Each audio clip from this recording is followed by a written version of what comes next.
You know we could be filming this on a phone, right? I'm serious. Hello, smartphone cinematographers! You are watching DIY in 5. I'm Trisha Hirschberger, and in this episode, we'll share some tips and tricks to shooting cinema-quality footage on that iDevice of yours.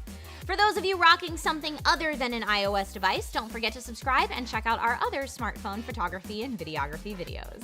First things first, you'll need to decide which app to use.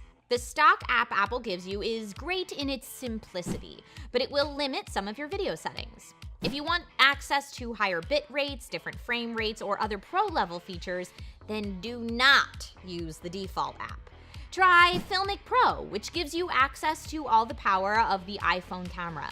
It's not free, but for 10 to 15 bucks, it's totally worth it.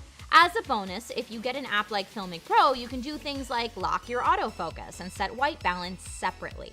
Being able to control both of these settings will really take your cinema game to the next level. The last app tip we'll mention is to turn on Gridlines.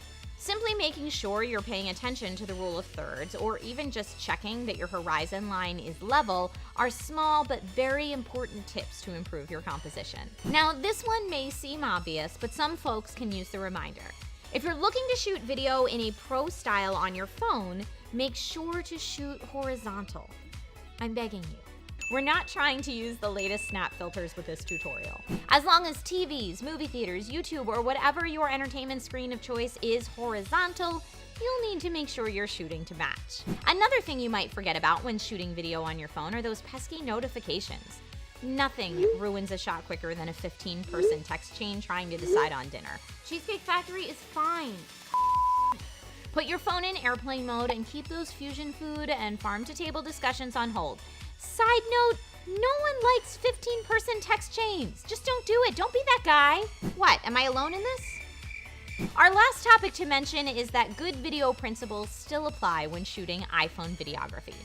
Make sure your subject is appropriately lit. Whether you're using natural light outdoors or have an indoor set with artificial lights, be sure to be consistent with your lighting. I know your iPhone is handheld, but that doesn't mean it makes for a good viewing experience. Unless you're going for that found footage horror film look. I'm so scared. Make sure to use a tripod, gimbal, stabilizer, or whatever your method of a Steadicam is. The last tip we'll mention about getting good video is the audio. This is probably the most important tip. If your audio sucks, then your video is pretty much unwatchable, no matter how beautifully it's filmed. I'm king of the world! Depending on your budget and setup, you can record audio separately for a cleaner but more expensive film. Or for about 50 bucks, you can pick up a portable lav or shotgun mic that plugs into your phone's headphone port. Unless you're using an iPhone 7, of course. Do you know of any films or shows shot on a phone? Let us know in the comments. There's some award winners out there, you'd be surprised. And if you want to learn what all those metering modes on your camera are about, check out this video here. I'm Trisha Hirschberger, and you've been watching DIY in 5. Peace out.